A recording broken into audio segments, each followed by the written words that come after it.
Welcome to AB77 news. Akhil Bharatiya Rashtriya Shaikshik Mahasangh ఆధ్వర్యంలో తెలంగాణ విశ్వవిద్యాలయంలో వికసిత భారత్ విద్యారంగం పాత్ర అనే అంశంపై సెమినార్ నిర్వహించడం జరిగింది. ఈ సదస్సులో ముఖ్య అతిథిగా పాల్గొన్న ABRSM జాతీయ ఉపాధ్యక్షురాలు డాక్టర్ కల్పన ప్రవీణ్ పాండే మాట్లాడుతూ భారతదేశం అభివృద్ధి చెందిన దేశంగా ఎదగాలంటే విశ్వవిద్యాలయాలు కీలక పాత్ర పోషించవలసిన ఆవశ్యకత ఉందన్నారు. అధ్యాపకులు భారతదేశ సంబంధిత పరిశోధనలు ప్రయోగాలు చేసి 2047వ సంవత్సరం వరకు భారతదేశం ఒక అభివృద్ధి చెందిన దేశంగా ఎదగటానికి కృషి చేయాలని పిలుపునిచ్చారు. ఈ సదస్సులో గౌరవ అతిథిగా పాల్గొని కీలకోపన్యాసం చేసిన ABRSM all India joint organisation secretary Guntha Lakshmanji మాట్లాడుతూ దేశీయ టెక్నాలజీ అభివృద్ధి చేసి భారతదేశ ఆత్మ నిర్భరతకు పాటుపడాలని అధ్యాపకులకు, పరిశోధకులకు, విద్యార్థులకు పిలుపునిచ్చారు. మన దేశంలో ప్రతి పౌరుడు విద్యార్థి తానే ఒక సైనికుడిగా పనిచేస్తూ దేశ సుస్థిర, సురక్షిత అభివృద్ధికి పాటుపడాలని పిలుపునిచ్చారు. ఆత్మ నిర్భర భారత్ నుండి వికసిత భారత్ కోసం కృషి చేస్తూ భారత్ తన విశ్వగురువు స్థానాన్ని తిరిగి అందుకోవడానికి సమిష్టి కృషి చేయాలని లక్ష్మణ్జీ అన్నారు. ఈ దిశగా విశ్వవిద్యాలయాలు పరిశోధనా కేంద్రాలుగా, ఇంక్యుబేషన్, స్టార్టప్ కేంద్రాలుగా ఎదగాలని, అప్పుడే వికసిత భారత్ సాధ్యమవుతోందని తెలిపారు. ఈ సెమినార్ సమన్వయకర్తలుగా doctor Vasam Chandrashekar, doctor M Satyanarayana, doctor Sirisha Boyapati వ్యవహరించారు. ABRSM రాష్ట్ర ప్రధాన కార్యదర్శి డాక్టర్ యాదయ్య, తెలంగాణ విశ్వవిద్యాలయం సీనియర్ ఆచార్యులు ఆంజనేయులు, డిన్ రాంబాబు, సంపత్ కుమార్, రవీందర్ రెడ్డి, నాగరాజు, ప్రసన్న, షీలా, వీరభద్రం, క్రాంటెక్ట్ అసిస్టెంట్ ప్రొఫెసర్లు, విద్యార్థులు, పరిశోధకులు పెద్ద ఎత్తున ఈ కార్యక్రమంలో పాల్గొన్నారు.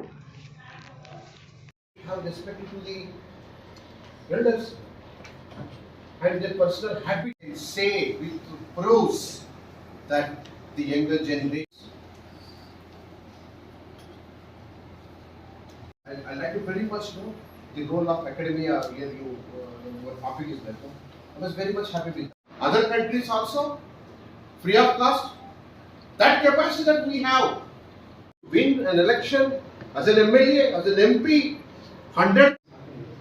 It is not one individual's money, it is the tackler, an auto driver, a farmer, every day we are thinking how this ACBs catch. Everyone is something happening, what is nonsense in the campuses, in the outside, what is happening?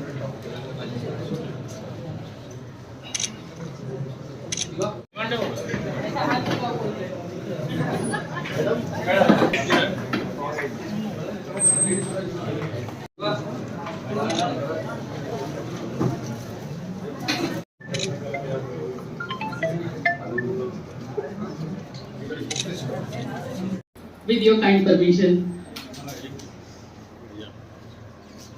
बहुत ही गंभीर विषय को लेकर बात करने के लिए इकट्ठा हुए हैं.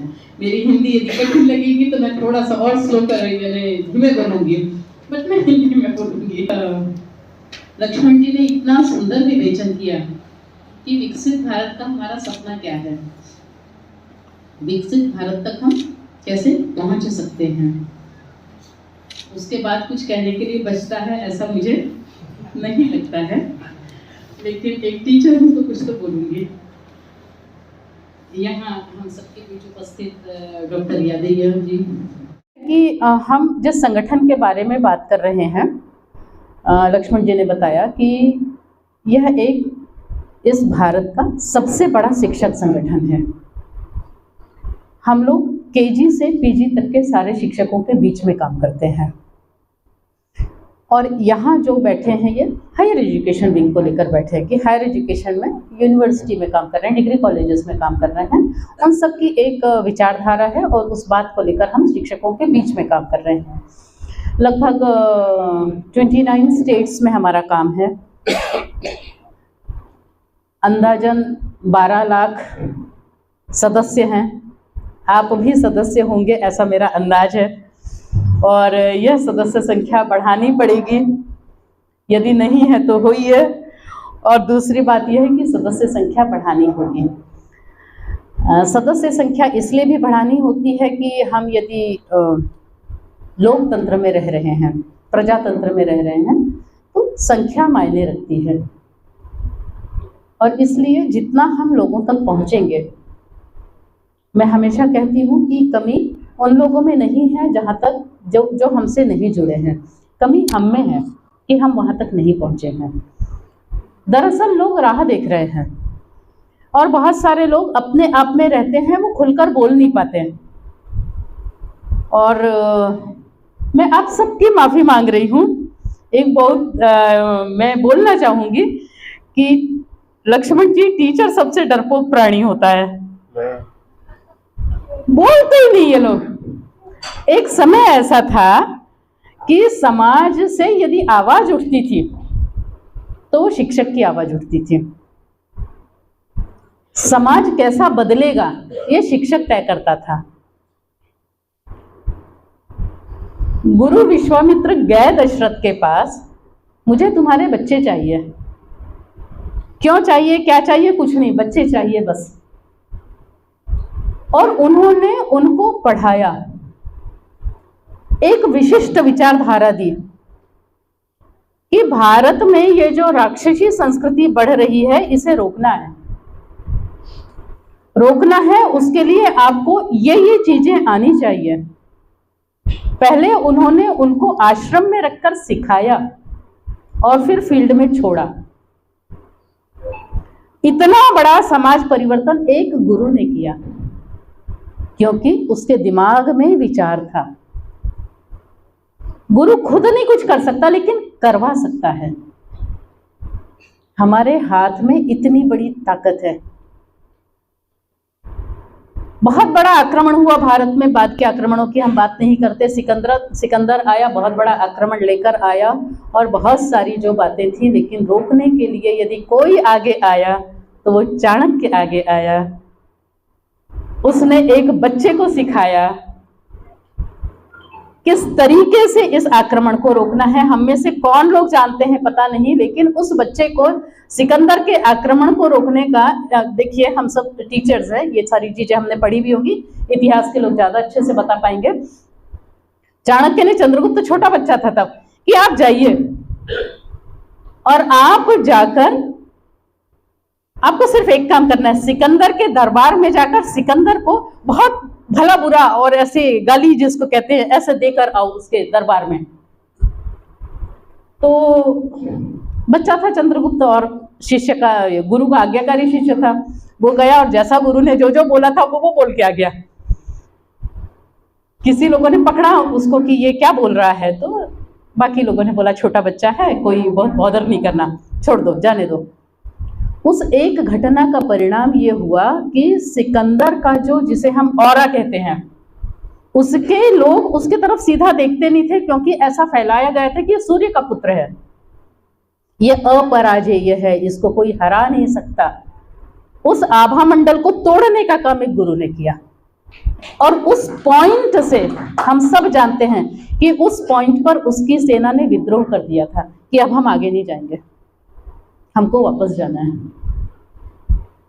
ऐसे ढेर सारी बातें जो हम कह रहे हैं कि हमें इतिहास से यही सब सीखना है। लक्ष्मण जी ने कहा कि हमें इतिहास पढ़ना है। क्यों पढ़ना है? ये एक कंपलसरी सब्जेक्ट है, कंपलसरी सब्जेक्ट, पढ़ना ही पढ़ना है। ये बात अलग है कि हमें गलत इतिहास पढ़ाया गया, उसे ठीक करना भी हमारा काम है, ठीक करना होगा। समाज को किस चीज की आवश्यकता है ये हमें बताना होगा। जब हम एक गुरु के रूप में इसका निर्वहन करेंगे, जब हम एक शिक्षक के रूप में इन बातों पर अपना दिमाग डालेंगे, तो हम उस बच्चे में वो बात पैदा कर सकेंगे कि बेटा आपको इस देश के लिए काम करना है। पहले मुझे एक शिक्षक के रूप में मेरे मन में ये बात आनी चाहिए। हम विकसित भारत की बात कर रहे हैं, विकसित भारत के बहुत सारे नॉर्म्स जो है वो लक्ष्मण जी ने बताया। ये सारे के सारे नॉर्म्स प्रारंभ कहाँ से होंगे? किसी विद्यालय से शुरू होगा, किसी कॉलेज से शुरू होगा, किसी डिपार्टमेंट से शुरू होगा। कोई एक ऐसा टीचर होगा जो बैठकर किसी बच्चे को ये बताएगा कि आपको इस तरीके की ये बात करनी है, या कोई एक बच्चा आएगा कि मुझे इकोनॉमिक्स में ये इस तरीके की शोध करनी है, तो सर मुझे बताइए मैं क्या करूं। तब तक वो शिक्षक उस बच्चे को बताएगा नहीं, तब तक वो बच्चा आगे कैसे जाएगा? और क्यों हम अपने बच्चों को इस बात के लिए हतोत्साहित नहीं करते कि बाहर जाकर तुम कर क्या रहे हो। बाहर जाकर ये 10,000 में उतना वही लाइफस्टाइल जी सकते हो जो वहां जीते हो। हमारा दिमाग, हमारी बुद्धि बाहर जाकर काम कर रही है। हम जब देखते हैं कि टॉप ये जो, जैसे हम नासा की बात करते हैं या किसी भी बड़े संस्था की बात करो, गूगल की बात करो या और किसी चीज की बात करो, कंपनीज, ऐसी लिस्ट है कंपनीज की कि उसमें भारतीय कितने हैं, तो पूरे दुनिया को दिशा दे रहे हैं। समस्या सिर्फ इतनी है कि वो यूरोप और अमेरिका में बैठकर दिशा दे रहे हैं, हमें उनको भारत में रोकना होगा। जो गए वो गए, लेकिन अब ये सारी चीजें हैं जिसे कहते हैं इतिहास भी है, पॉलिटिकल साइंस है, इकोनॉमिक्स है, why not history, why not literature. हमें हमारा साहित्य पढ़ना होगा ना, हमारा साहित्य पढ़ाना होगा, और हमारा साहित्य पढ़ाना है तो हमारा साहित्य बनाना होगा, हमें लिखना होगा। हमें उन चीजों के बारे में, अंग्रेजी के लिए यदि हम जैसे इंग्लिश के प्रोफेसर्स होंगे यहाँ पर, तो अंग्रेजी जब हम बच्चों को पढ़ा रहे हैं तो हम भारतीय परिवेश की अंग्रेजी पढ़ा रहे हैं क्या? किस तरीके की कथाएं हम बच्चों को पढ़ा रहे हैं? तो यदि भारतीय परिवेश की अंग्रेजी की कथा पढ़ानी है तो मुझे लिखना पड़ेगा पहले। कोई ब्रिटेन में बैठा हुआ आदमी, कोई अमेरिका में बैठा हुआ आदमी इंडियन कल्चर के बारे में नहीं लिखेगा, वो मुझे लिखना होगा, मुझे प्रारंभ करना होगा। बहुत सारी चीजें, साइंस एंड टेक्नोलॉजी की जब हम बात करते हैं तो बहुत सारी बातें ऐसी हैं जो भारत में हम कर रहे हैं। समस्या सिर्फ इतनी है कि कुछ नॉर्म्स ऐसे हैं कि भारत यहाँ इतने नंबर पर है, यहाँ इतने नंबर पर है, दरिद्रता में इतने नंबर पर है, पढ़ाई में इतने नंबर पर है, तो ये सब सर्वे करने वाले भी यूरोप अमेरिका में बैठे हैं। ये समस्या है। गलत आंकड़े हमारे सामने दिए जा रहे हैं। जो आंकड़े हमारे सामने रखे जा रहे हैं वो भारतीयों के द्वारा नहीं दिए गए हैं। आप सर्वे के सोर्सेज ढूंढो, सर्वे के सोर्सेज इंडियन नहीं है। सर्वे के सोर्सेज या तो अमेरिकन है या यूरोपियन है, और ये उनका मैं पूरे दावे के साथ बोल रही हूँ, पूरी जिम्मेदारी के साथ बोल रही हूँ कि ये षड्यंत्र है, भारत के खिलाफ एक सोची समझी साजिश है। क्योंकि सब जान रहे हैं, जैसा कि लक्ष्मण जी ने भी कहा, हम सब जान रहे हैं कि कल चल के भारत आगे जाना ही जाना है, क्योंकि जिस तरीके का इसका एक आधार है, उस आधार को लेकर भारत आगे जाएगा ही। और जो एक, जिसको हम कहते हैं बहुत ही मजबूत ऐसी राजनीतिक इच्छा शक्ति अब हमारे साथ है। इससे पहले नहीं थे क्या? लोग यही थे, यही लोग थे। लेकिन जब हम अमृत काल की बात कर रहे हैं तो अमृत काल में भारत, हम 2047, क्यों हम 2047 की राह देखें? 2047 एक टारगेट दिया कि तब तक तो विकसित होना ही होना है, तब तक विकसित होना ही है। लेकिन यदि हम 10 साल में विकसित हो सकते हैं तो क्यों ना हो? उसके लिए हम सबको प्रयत्न करना है, शिक्षक के रूप में हम सबको प्रयत्न करना है। जब हम शिक्षक के रूप में प्रयत्न करेंगे तब इन बच्चों तक विषय जाएगा, तब हम इन बच्चों को बताएंगे कि इस तरीके से आपको आगे जाना है। पढ़ाई का, एजुकेशन का, यूनिवर्सिटीज का कितना महत्व है, ये इसी बात से हम सब समझ सकते हैं कि जब जब भारत पर जो जो आक्रमण हुए, सबसे पहले भारत की यूनिवर्सिटीज जलाई गई, सबसे पहले यूनिवर्सिटी की लाइब्रेरी जलाई गई। ये इतिहास है, क्योंकि सबको पता है कि यदि समाज परिवर्तन होता है तो समाज परिवर्तन ये शिक्षकों के मार्फत होता है। और इसलिए यदि हम समाज परिवर्तन करना चाहते हैं, यदि हम अपने आप को विकसित भारत कहलाने में गर्व महसूस करना चाहते हैं, तो मुझे मुझसे प्रारंभ करना होगा। जिस तरीके से हम बात करते हैं, जिस तरीके से विषयों को रखते हैं, उन बातों को लेकर यदि हम अपने बच्चों तक जाएंगे, पूरे विश्वास के साथ जाएं, पूरे विश्वास के साथ बच्चे को बताएं कि ये टेक्नोलॉजी मेरे पास है। इस बात को लेकर आज भी हम गांव में जाते हैं, यहाँ बच्चे बैठे होंगे, आप लोग रात को यदि झाड़ से फूल तोड़ते हैं आज भी, तो आपके घर की जो दादी वगैरह होती है वो डांटती है ना, वो बोलती है ना रात को झाड़ सो गए। उसको कोई साइंटिस्ट ने आके नहीं बताया, शी नोज इट, क्योंकि ये हमारे संस्कृति में है, ये छोटी छोटी बातें हमारी संस्कृति में है, ये साइंस हमारे कल्चर में है। इस साइंस को हमको सिस्टमैटिक बताना पड़ेगा। जहां पे झाड़ पेड़ों को लेकर तो इतनी सारी बातें हैं जो हमारे कल्चर के साथ जुड़ी हैं। पीपल के नीचे भूत रहता, बोले पीपल के झाड़ के पास जाना नहीं, भूत रहता। अरे भूत रहता वगैरह, पीपल को काटना नहीं है, क्योंकि उसमें पत्ते बहुत सारे रहते हैं, तो ऑक्सीजन बहुत ज्यादा मिलती है वहां से, और उसकी जड़ें बहुत नीचे तक जाती हैं, वो पानी पकड़ के रखता है। अब किसको ये बात बताते रहेंगे? काटना नहीं है, काटना नहीं है, तो उसके ऊपर एक भूत रहता, तुमने काटा तो तुमको लग जाएगा, ऐसा बता दिया तो झाड़ बच जाएगा। It is to protect that tree. बरगद की पूजा करते हैं, यहां भी करते होंगे शायद, बरगद की पूजा करते हैं, तो बरगद की पूजा सेम थिंग, उसकी जड़ें बहुत गहरी होती हैं, वो पानी पकड़ के रखती है उस जगह को। वो सत्यवान सावित्री की कथा उसके साथ जोड़ दी।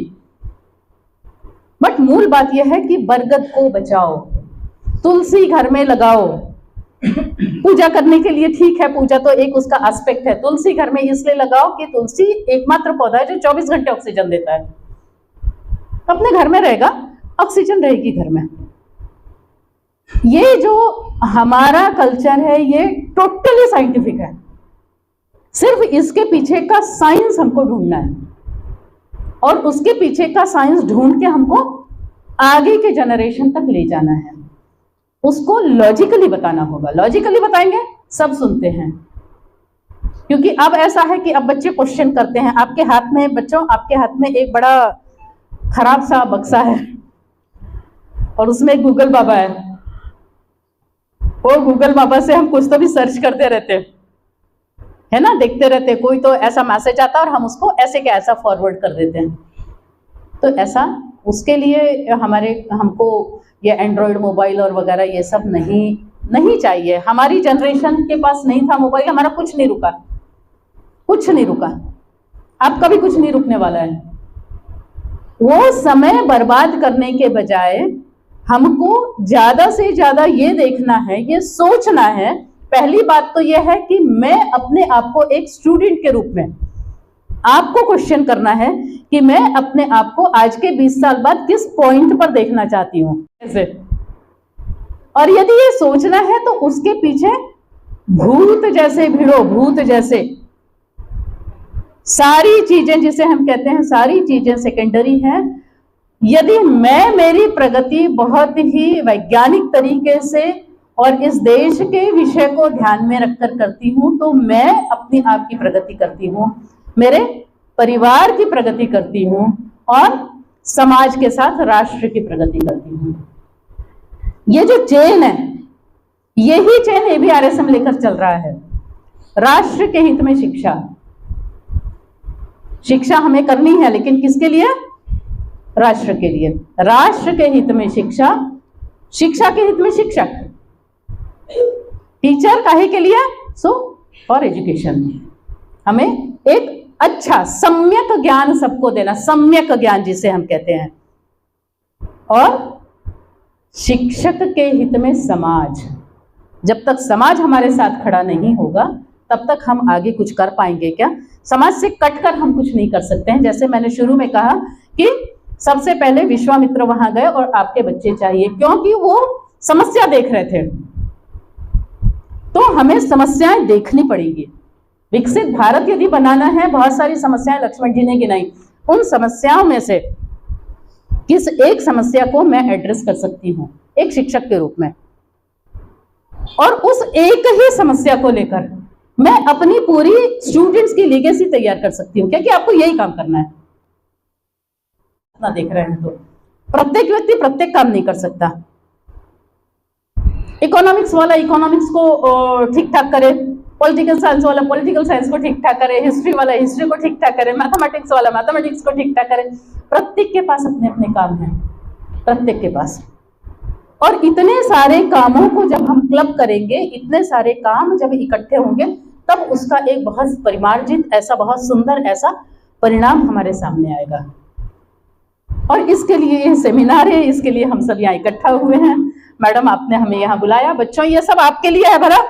आप में से हो सकता है कुछ लोग आगे जाकर आप लोग टीचर बने, हम तो हैं जो हैं, लेकिन बेसिक बात यह है कि कभी भी कुछ भी करते समय राष्ट्र सर्वोपरि, यदि ये ध्यान में रखकर हम काम करेंगे, क्योंकि हम काम कर रहे हैं, ठीक है, जीविकोपार्जन के लिए काम कर रहे हैं, मैं नौकरी कर रही हूँ जीविकोपार्जन के लिए कर रही हूँ, मेरे पास पगार आता है, उससे मेरे परिवार में मैं कुछ खर्च करती हूँ, मेरे बच्चों को अच्छा खासा पढ़ा रही हूँ, जो भी कुछ है, तो ये एक बात है।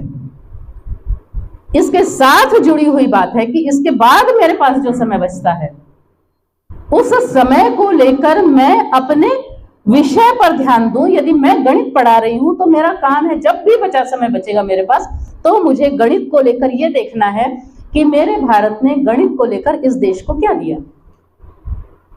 तो जब गणित को लेकर इस देश को क्या दिया, तो सबसे पहला विषय आता है जीरो दिया। मुझे ढूंढना पड़ेगा और मुझे बताना पड़ेगा। और ये चीजें तो पता हैं, हो सकता है ऐसी बहुत सारी चीजें जो पता नहीं है। और दूसरी बात है, रिसर्च जब करना है मुझे एक शिक्षक के रूप में, तो रिसर्च करते समय, अपने बच्चों को टॉपिक देते समय, हम इस तरीके के टॉपिक्स ढूंढें कि जिसका उपयोग समाज के लिए हो। ऐसे टॉपिक्स ढूंढकर हम बच्चों से रिसर्च करवाएं। हमारे पास बहुत बड़ी ताकत है, उस ताकत का उपयोग हम कैसे कर सकते हैं। तो ऐसी कौन सी, मैंने जैसे कहा कि सबसे पहले तो समस्या देखनी पड़ेगी कि ये समस्या है, वो समस्या मिली तो फिर उसका समाधान देखना होगा। हम गांव की तो ओर चलें, गांव की लड़कियों की समस्याएं देखें, गांव की लड़कियां पढ़ रही हैं क्या ये देखें, नहीं पढ़ रही हैं तो उनको पढ़ने में प्रवृत्त हम कर सकते हैं क्या, क्योंकि हम विकसित भारत की बात कर रहे हैं। विकसित भारत की जब हम बात करते हैं तो विकसित भारत में महिलाओं का भी उतना ही बड़ा योगदान होना चाहिए।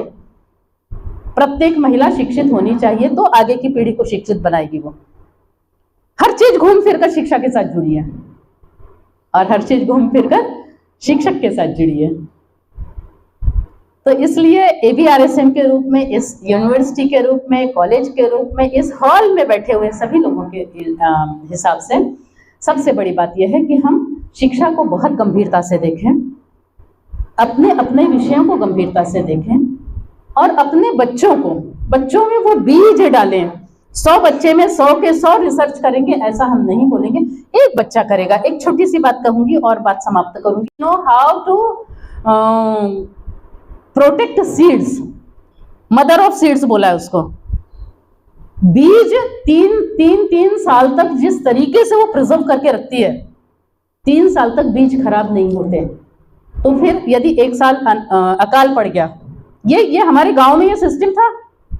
अब एग्रीकल्चर वालों को ये सिस्टम फिर से रीजनरेट करना पड़ेगा कि यदि 1 साल अकाल पड़ गया, बाढ़ आ गई, कुछ हो गया, और कई बार ऐसा होता है कि खेत में हम जो दाना डालते हैं वो या तो बह जाता है या जल जाता है। तो यदि ऐसा हुआ तो हमारे पास दूसरा साइकिल यदि करना है तो उसके भी बीज हमारे पास हैं। इस तरीके से वो महिला प्रोटेक्ट करके रखती है, बॉल्स बनाती है, सीड बॉल्स बनाती है, और जिस तरीके से उसने किया, अब उस पर रिसर्च हो रहा है कि वो ये मेरे देश में घर घर में जानते थे सब लोग, ये ज्ञान खत्म हो गया है। ऐसी बहुत सारी बातें हैं।